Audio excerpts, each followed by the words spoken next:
Welcome back sa ating panibagong video, and today, saktong-sakto ang kanta na ituturo ko sa inyo ngayon sa ating panahon dahil ang kanta na ituturo ko ay Umaaraw, Umuulan by River Maya. So before tayo mag-start, ang bilang ng string natin ay 6, 5, 4, 3, 2, 1.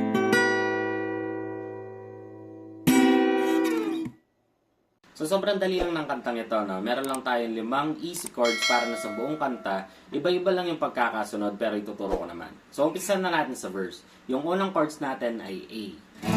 So yung A natin, ito is 4th, 3rd string to, and 2nd string to. Pero para mas madali, pwede nyo naman gawin na ganito na lang yung A. Okay? Tapos ang next chords natin ay E.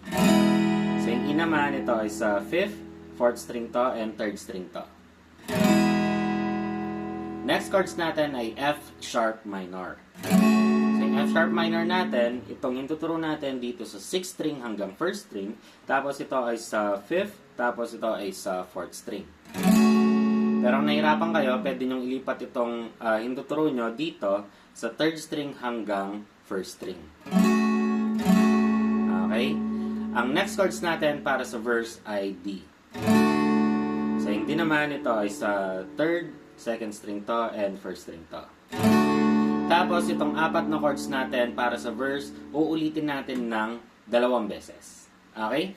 Tapos, ang strumming pattern naman natin dito ay down, down, down, up, down, up, up, down, down, up, down, up. So, para mas magets natin, practicein natin ng sabay-sabay. 1, 2,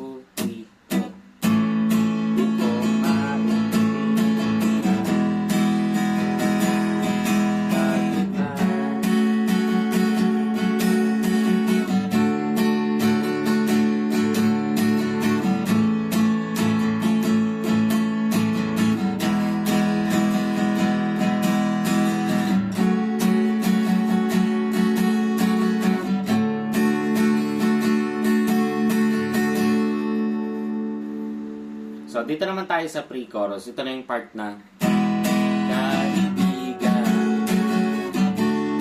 So, yung mga chords natin doon ay E, tapos F sharp minor, pwedeng ganyan or pwedeng ganito, tapos D. Next chords natin, babalik ng E, tapos F sharp minor, tapos D minor 7. So, ito na yung pang-5 chords natin. D minor 7, parang D lang yan, lagay nyo lang dito. So, parang E pala kanina. So, ito ay sa 3rd string hanggang 1st string. Yun yung D minor 7 natin, tapos D. Okay? So, itong 2 chords na to, uulitin natin ng 2 beses. So, D minor 7, tapos D, tapos D minor 7, last chords D. Okay? So, sa strumming pattern naman tayo, hatiin natin yung ating strumming pattern sa 2. So, para sa E, yun ay down, down, down, up, down, up. Tapos, sa F sharp minor natin, a-add lang tayo ng isang up doon sa una. So, bali, up, up, down, down, up, down, up. Tapos, kumpletuhin natin doon sa D. Down, down, down, up, down, up, up, down, down, up, down, up. Tapos, doon sa pangalawang ulit, dahil nakikita nyo, yan, naka-yellow na yan, doon sa pangalawang ulit, maglilipat-lipat na siya sa D minor 7 at D.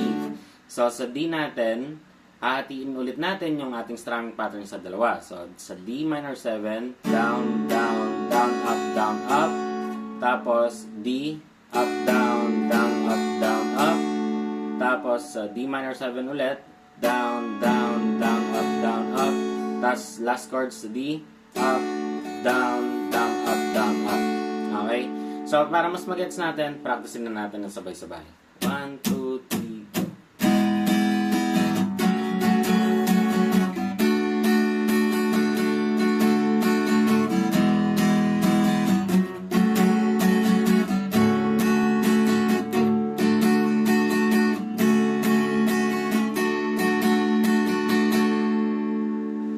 So, sa chorus na tayo, ito na yung part na dahil wala ring mangyayari, dahil walang makapala.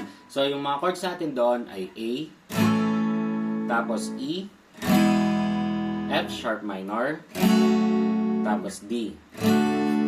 Tapos ulitin natin ang pangalawa, A, E, F sharp minor, tapos kagaya ng pre-chorus natin, D minor 7, D, D minor 7, D.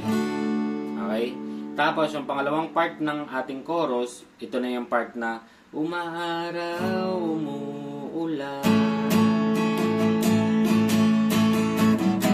So yung mga chords natin doon ay A, tapos E, F sharp minor, tapos D.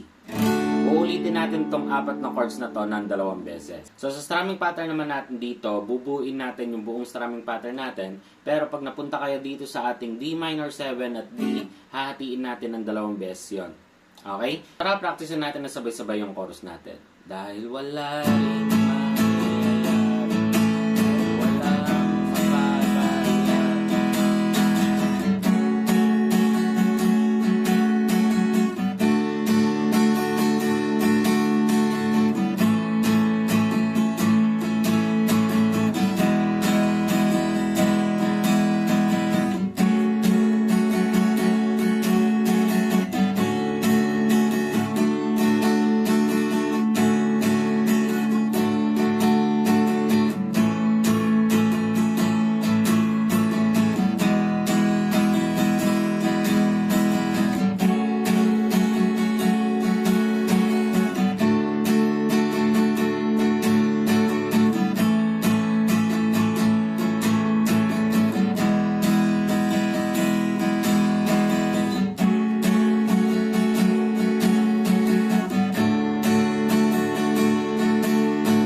pagkatapos ng ating verse, pupunta siya ng interlude. Yung mga chords natin doon, kagaya lang ng ating verse, gagawin lang natin siya ng 1 beses. Tapos, babalik siya ng verse, pre-chorus, chorus. So, yung mga chords natin doon, kagaya lang ng ating mga nauna.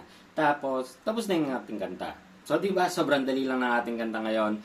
At kung gusto mo yung mga ganitong kadadaling guitar tutorial, mag-subscribe ka na at hit mo na yung notification bell para lagi kang updated sa ating mga videos. So kung meron kang idea na bagay na kanta para sa panahon ngayon na tag-ulan, paki-comment naman dyan sa baba para magawan natin ng video.